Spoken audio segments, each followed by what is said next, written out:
Welcome back in decode exam. Friends, सामान्य हिंदी में आज का हमारा टॉपिक है हिंदी वर्णमाला। तो this is the most important topic of Hindi व्याकरण। ये हिंदी व्याकरण का बहुत ही महत्वपूर्ण पार्ट है, ठीक है। इससे एग्जाम में क्वेश्चंस जरूर पूछे जाते हैं। तो चलिए आज हम समझेंगे कि वर्ड क्या होते हैं, उसके प्रकार क्या होते हैं, स्वर व्यंजन क्या होता है, इन सब के बारे में हम डिटेल में यहाँ पर स्टडी करेंगे। तो चलिए शुरू करते हैं हम हमारी आज की क्लास।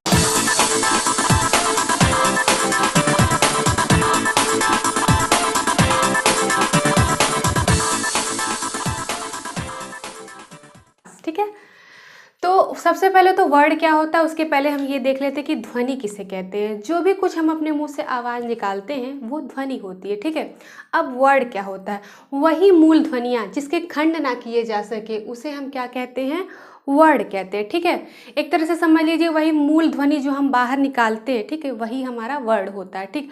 वर्ड दो प्रकार के होते हैं, पहला होता है स्वर और दूसरा होता है व्यंजन। वर्ड वाला में हम वर्ड को 52 वर्ड माना गया है, ठीक है।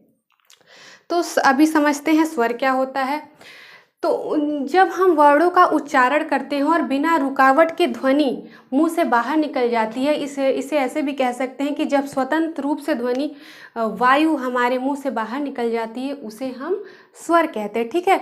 मतलब कि इनका उच्चारण करते समय हमारे मुंह में कहीं भी प्रेशर नहीं पड़ता, कहीं रगड़ नहीं होती, एकदम ईजिली हम उसे बोल लेते हैं, वो स्वर होता है। जैसे आ, अब इसको हम बोलते हैं अ, कहीं पर भी रुकावट, कहीं पे भी कोई प्रेशर नहीं, आराम से ध्वनि बाहर निकल रही है, आ ई, देख रहे हैं, बिल्कुल आराम से हम इसको बोल पा रहे हैं। तो ये सब क्या होते हैं, स्वर। स्वर को 11 स्वर माना गया है। देख लेते हैं स्वर कौन कौन से हैं। अ, आ, ई, ऊ और ऊ, फिर होता है हमारा ए ओ और एक क्या होता है, ऋषि, ठीक है। अब आप लोगों ने बचपन में अंग और अह तक पढ़ा होगा, लेकिन वो बचपन की ही बात थी। यहाँ पे जब हम कॉम्पिटिटिव एग्जाम की तैयारी कर रहे हैं तो यहाँ पे हम अ तक ही से मानते हैं। कुल मिलाकर कितने होते हैं, ये 11 स्वर होते हैं, ठीक है। आपने देखा है मैंने ऋषि को थोड़ा अलग लिखा हुआ है। ये सब कितने हैं, 10 हैं और ऋषि को लेकर 11 है। एक्चुअली ऋषि को इसलिए अलग लिखा है क्योंकि ये अक्सर संस्कृत में ही यूज़ होता है। इससे जो वर्ड्स बनते हैं वो संस्कृत के ही होते हैं, जो तत्सम वर्ड होते हैं, जो जैसा मैंने आपको पिछली क्लास में बताया है, जो भी संस्कृत के मूल शब्द होते हैं वो सब तत्सम होते हैं। तो उन सब शब्दों में इसका यूज़ किया जाता है, जैसे घृत है, ठीक है। तो हमने देखा कितने हैं, 11 स्वर हैं। और जब मात्रा की बात आती है, ठीक है, कि कितनी मात्राएं होती हैं, तो याद रखिए हमेशा हम मात्रा 10 होती है, ठीक है।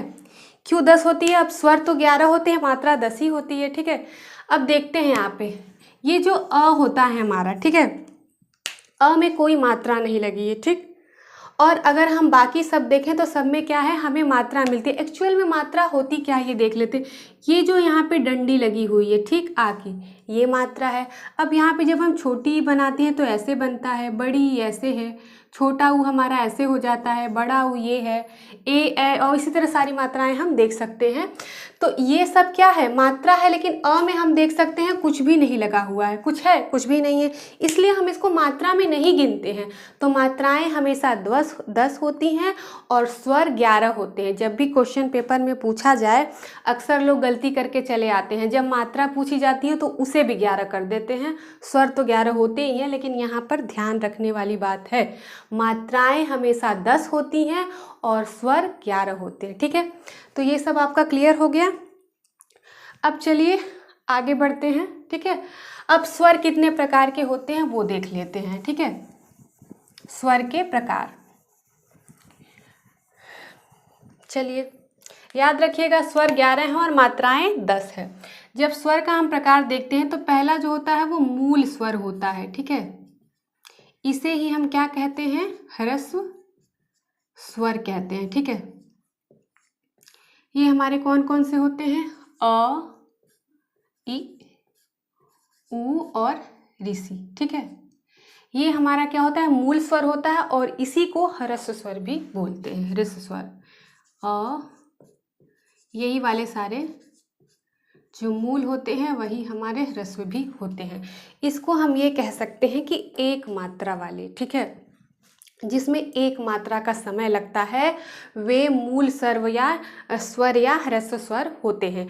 अब दूसरा होता है, ये पहली कैटेगरी थी, दूसरा है दीर्घ स्वर, ठीक है।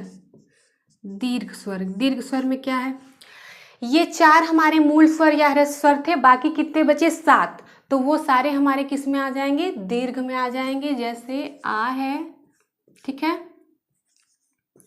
ठीक है,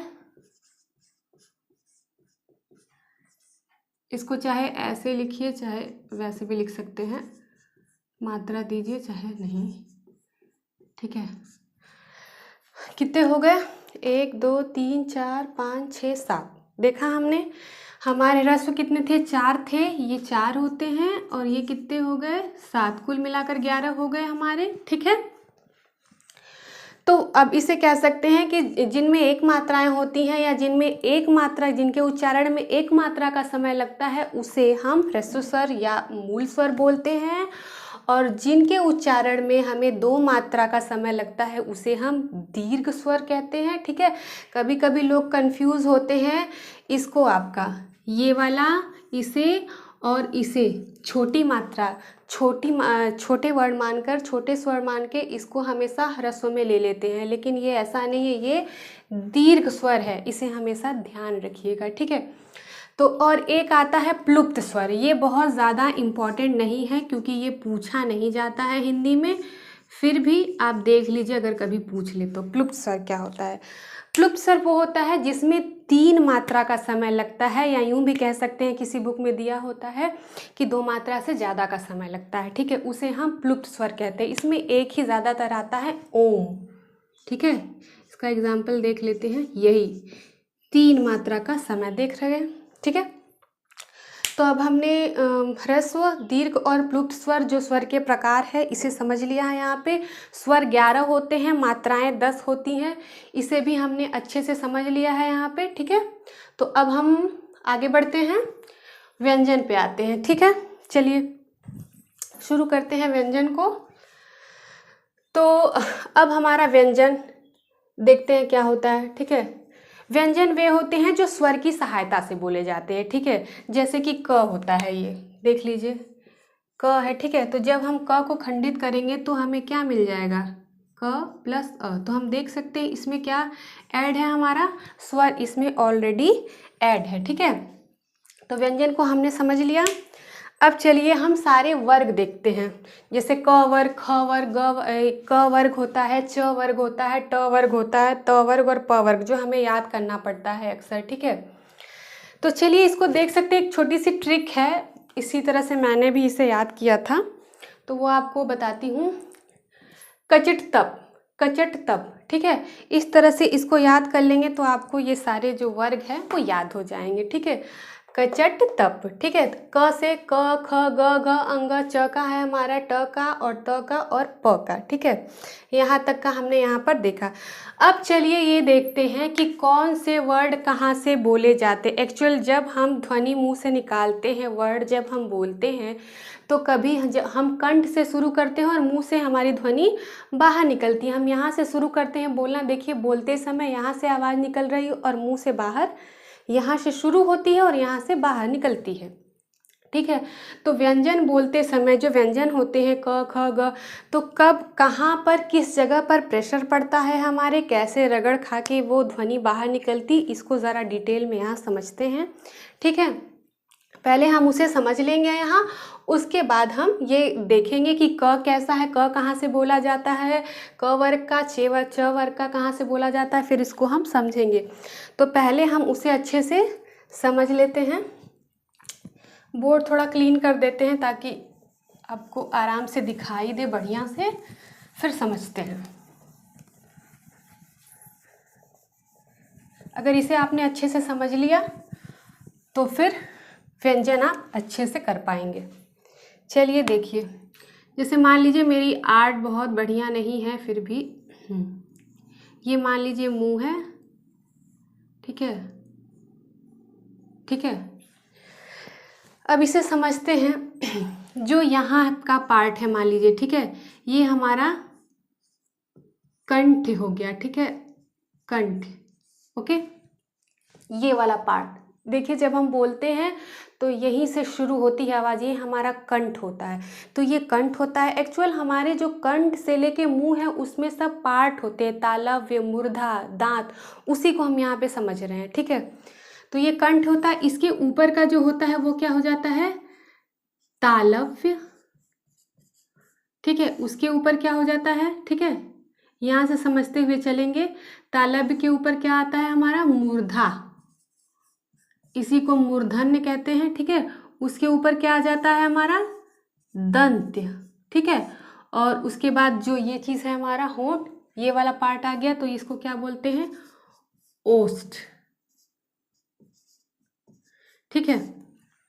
सब संस्कृत में लिखा है, ठीक है। तो जो हमने देखा यहाँ का जो होता है वो कंठ होता है, उसके ऊपर तालव्य, फिर मूर्धा, फिर दंत, ओष्ठ, इतने सेक्टर से गुजर के ध्वनि हमारे कंठ से मुंह से बाहर निकलती है। इन सब से गुजरते हुए ये हमारी वाक इंद्रियां हैं, इनसे बाहर वायु ध्वनि निकलती है, ठीक है। तो आई थिंक कि आपने बहुत अच्छे से इसको समझ लिया, ठीक है। तो होता है ना कि ये कंठ से बोले जाते हैं, एग्जाम में क्वेश्चन आते हैं, ये तालव्य से बोले जाते हैं, ये मूर्धा से बोले जाते हैं, ये दंत से बोले जाते हैं। तो उसी को मैंने यहाँ पे आपको समझाने की एक प्रोसेस, जो ये पूरा होता है हमारा यहाँ से लेके यहाँ वर्ड या ध्वनि के बाहर निकलने का जो प्रोसेस होता है, उसे मैं यहाँ पे आपको बता रही हूँ, ठीक है। तो ये मुझे लग रहा है आपको समझ में आया होगा। तो चलिए अब शुरू करते हैं कि क वर्ग हमारा कैसा है, वो मतलब कहाँ से बोला जाता है। एक्चुअल ये सब क्या है, जब किसी विशेष स्थान पे प्रेशर पड़े, जब कंठ पे पड़े, तालव्य पे पड़े, इसीलिए ये सब कुछ मैंने आपको यहाँ बताया है। अब देखते हैं जो हमारा क वर्ग है, क वर्ग में क्या क्या आता है, क, ख, ग, घ और अंग। अंग को अंग भी बोलते हैं, बीच में बदल के पहले ये ड़ था, फिर बीच में इसको अंगा कर दिया गया और फिर से वापस ड़ कर दिया गया। तो आप इसे अंगा बोलते हैं तो भी सही है, ड़ बोलते हैं तो भी सही है, ठीक है। तो अब देखिए क बोलते समय क्या होता है, क, ठीक है। हम वायु कहाँ से निकल रही है, क एकदम कंठ से निकल जा रही है, ठीक है। आप इसको बोलेंगे तब आपको समझ में आएगा। ये सारी चीज़ें जो है आप खुद से मुंह से बोलकर उसको समझने का प्रयास करेंगे तो आपको समझ में आएगा कि कहाँ से निकल रही है, ठीक है। इसी तरह से क्वेश्चन एग्जाम में पूछे जाते हैं, क, ख, ग, घ, आप बोल कर देखिए, सीधे कंठ से वायु बाहर निकल जा रही है। तो ये सारे कैसे हो जाएंगे, कंठ वाले हो जाएंगे। कैसे हो जाएंगे, कंठ के, ठीक है। अब देखते हैं च वर्ग का है जो हमारा, च, छ, ज, झ, य, ये, ठीक है। इसको देखते हैं, च, छ, ज। अब ये देख रहे होंगे आप, एक चीज़ और भी आपको बता दूं, ये जो हमारा मुंह है उसके ऊपर की जो छत होती है, ये पार्ट, ठीक है, उसका जो पिछला वाला पार्ट होता है उसको हम तालव्य बोलते हैं और जो आगे वाला पार्ट होता है उसको हम मूर्धा बोलते हैं, ठीक है। तो जब भी वर्ड को बोलते समय, अक्षर को बोलते समय, व्यंजन को बोलते समय, ठीक है, हमारे पिछले भाग पे ये जीभ टच करती है तो वो हमारे कैसे होते हैं, तालव्य होते हैं, ठीक है। और जब अगले भाग को टच करती है तो वो मूर्धा वाले होते हैं, ठीक है। जैसे देखिए च, ठीक है, च में क्या हुआ, पिछले वाले भाग को टच किया, ठीक है। अगर आपको कंपैरिजन समझना है तो यहीं पे मूर्धा का भी देख लीजिए, ट, आप देखेंगे कि जीभ आगे वाले को टच कर रही है ट में, लेकिन च में क्या है, पिछले वाले को टच कर रही है, ठीक है।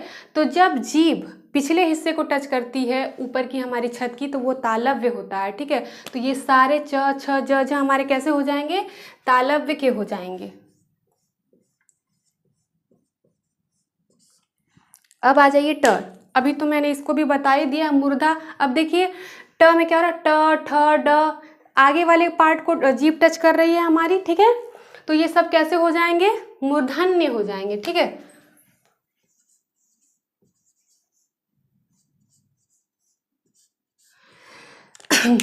अब आगे बढ़ते हैं त वर्ग पे, देखते हैं, ठीक है। त वर्ग का कहाँ पे जाता है, बोल के देखिए, त थ द, बहुत आसान है। त थ द कहाँ जा रहा है? ये जीभ किसको टच कर रही है? दांत को टच कर रही है। प्रेशर कहाँ पड़ रहा है? दांत पर पड़ रहा है। बहुत आसान है। तो इसे हम क्या कह सकते हैं? दंतव्य के हैं ये। त थ द ध न। आराम से देख सकते हैं, आप बोल कर देखिए, आपकी जीभ आपके दांत को टच कर रही है। तो ये कैसे हो जाएंगे? सब कैसे हो जाएंगे? दंत के हो जाएंगे। चलिए आगे बढ़ते हैं। प वाला जो है ये भी बहुत आसान है। वे वर्ड जो हमारे बोलते समय हमारे दोनों होंठ के जो हिस्से हैं ऊपर नीचे के, वे चिपक जाएं, बहुत आसान है। तो क्या हो जाएगा? वो हमारा ओष्ठ का हो जाएगा। ठीक है, चलिए देखिए, प फ ब, ये देखिए प फ ब, मतलब जब इसको बोल रहे हैं तो होंठ आपस में चिपक जा रहे हैं हमारे। ठीक है, या यूं भी कह सकते हैं जहां हमारे होंठ, ओष्ठ से वायु निकल जा रही है तुरंत। ठीक है, तो वो हमारे कैसे हो गए? ओष्ठ वाले हो गए। आई होप कि आपको समझ में आ रहा होगा। ठीक है, ये जो हमारे वर्ग थे मेन, उसको हमने यहाँ पे देख लिया है। क कंठ से निकलने वाले, च वर्ग है तालव्य का, ट वर्ग है मूर्धन्य का, त वर्ग है हमारा दंत का, और प वाला है ओष्ठ का। ठीक है, ये यहाँ पे 25 हमारे यहाँ हो चुके हैं। ठीक है, अब आगे बढ़ते हैं। य र ल व, ये अंतस्थ व्यंजन बोला जाता है। अंतस्थ व्यंजन क्यों बोला जाता है? क्योंकि ये स्वर और व्यंजन के बीच में बोला जाता है, इसलिए इसको मतलब अंतस्थ व्यंजन बोलते हैं। ठीक है, एक बात ध्यान में रखिएगा, ये जो य है और व है, इसको अर्ध स्वर भी कहा जाता है वैसे सभी को, लेकिन इसको मोस्ट इम्पॉर्टेंट है, अगर एग्जाम में आ गया तो ये हमारे अर्ध स्वर है। ठीक है, तो इन सबको हम अंतस्थ व्यंजन बोलते हैं। उसी तरह से अब आगे बढ़ते हैं। श स स, अक्सर लोग इनके उच्चारण में बहुत गलतियां करते हैं। श को श बोलते ही नहीं, वो भी स होता है, ये भी स होता है, सब स हो जाता है। ठीक है, तो उच्चारण पे ज़रा ध्यान देना चाहिए। ये श होता है। ठीक है, ये स और ये स। ठीक है, तो और ये ह हमारा, तो ऊष्म व्यंजन है ये। ऊष्म व्यंजन किसे कहते हैं? जब जिन व्यंजन को बोलते समय हमारे मुंह से गर्म हवा निकले। सिंपल समझिए, हमारे मुंह से जब गर्म हवा निकले तो वो ऊष्म व्यंजन होते हैं। जैसे बोलिए श, श, स, स, ह, देख रहे हैं गर्म हवा बाहर निकल रही है, तो ये कैसे व्यंजन हो जाएंगे? ऊष्म। ये जितने भी मैंने आपको बताए हैं, जब आप मुंह से बोलकर प्रैक्टिस करेंगे तो ये बहुत अच्छे से क्लियर हो जाएगा। और ये जो मैंने आपको पूरा प्रोसेस बताया है, इसे भी ध्यान दीजिएगा, बिल्कुल क्लियर हो जाएगा यहाँ से लेके यहाँ तक जो हमारा प्रोसेस होता है। ठीक है, अब संयुक्त व्यंजन होते हैं। ठीक है, जो दो व्यंजन से मिलके बने, एक श, त्र, ज्ञ, श्र भी इसमें लिया जाता है। एक द्विगुण व्यंजन होता है, इसमें जो ये हमारा ड़ और ढ है, एक्चुअली इसको गौड़ व्यंजन बोलते हैं। इसलिए क्योंकि आप ध्यान देते होंगे, जब भी हम लिखते पढ़ते हैं, जब भी लिखते हैं तो उसमें ये जो है, ये दोनों बहुत ज़्यादा यूज नहीं किए जाते हैं, इसलिए इनको हम गौड़ व्यंजन कहते हैं, या उच्छिप्त व्यंजन भी इसको बोला जाता है। अगर एग्ज़ाम में ये क्वेश्चन आ गया कि ड़ और ढ कैसे व्यंजन हैं, या पूछ लिया कौन, मतलब एग्ज़ाम ऑप्शन देके, तो गौड़ व्यंजन या उच्छिप्त व्यंजन या द्विगुण व्यंजन हम ड़ और ढ को बोलते हैं। सॉरी, यहाँ पे बिंदी नीचे होती है। ठीक है, ध्यान दीजिएगा, ये भी बिंदी यहाँ होती है। ठीक है, चलिए अब आगे देखते हैं। जो हमारा स्वर में जो हम पहले लिखते थे अंग और अह, ठीक है, तो जब हम यहाँ उसे काउंट नहीं करते हैं तो वो अंग क्या होता है? हमारा अनुस्वार होता है, और अह क्या होता है? वो विसर्ग होता है। ठीक है, तो हमने यहाँ पे स्वर को वर्ड देखा, स्वर देखा, व्यंजन देखा। ठीक है, एक बार और समझ लेते हैं। ठीक है, वर्ड क्या होता है? वर्ड मूलतः ध्वनियाँ होती हैं। ठीक है, तो ये ध्वनियाँ हैं, तो सबसे पहले जब ध्वनियाँ बोली जाती थी तो जब उनको लिखने की ज़रूरत पड़ी कि इन ध्वनियों को लिखा कैसे जाएगा, उसी के लिए हमारा ये वर्ड आया, उसको सिंबल के रूप में लिखा जाने लगा, जैसे कि म, क। ठीक है, लिखने के लिए जब ज़रूरत पड़ी तो हमने उसे वर्ड कह दिया कि ये वर्ड है, ठीक है। क्योंकि भाई हम कोई चीज़ बोलते हैं, ठीक है, हम बोल सकते हैं, लेकिन जब लिखना उसे होगा तो हमें किसी सिंबल की ज़रूरत पड़ेगी, तो इन्हें सिंबल बना लिया गया और यही हमारे वर्ड हो गए, ठीक है।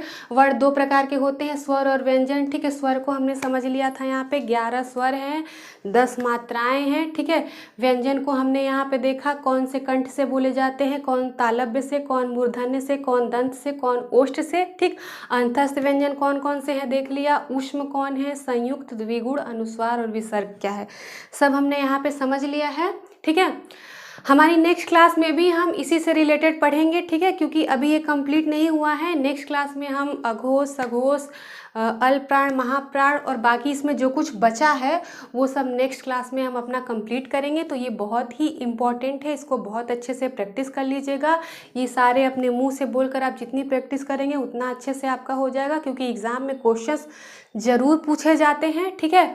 तो आई होप कि आज मैंने इतना सब कुछ आपको बता दिया। अब क्लास यहीं ओवर हो जाएगी, ठीक है। अब अगली क्लास में इन्हीं सब चीज़ों के साथ इसके आगे बढ़ेंगे और उसमें हम आपके से मिलेंगे। तो मेरा ये वीडियो, मेरी ये क्लास आपको कैसी लगी मुझे ज़रूर बताएं, और अगर कहीं कुछ कन्फ्यूज़न है तो उसके लिए भी कमेंट करें आप, और कोई सजेशन देना चाहते हैं तो वो भी दें। आप लोगों की अक्सर कमेंट आती है कि थोड़ा बड़ा लिखिए, तो मैंने कोशिश की है। अगर अभी भी फ़ॉन्ट आपको सही ना लगे तो बताइएगा, तो और भी बड़ाई से करेंगे, ठीक है। अभी तो मुझे लग रहा है कि समझ में आ रहा होगा आपको, ठीक है। तो चलिए मिलते हैं हमारी नेक्स्ट क्लास में। थैंक यू, धन्यवाद।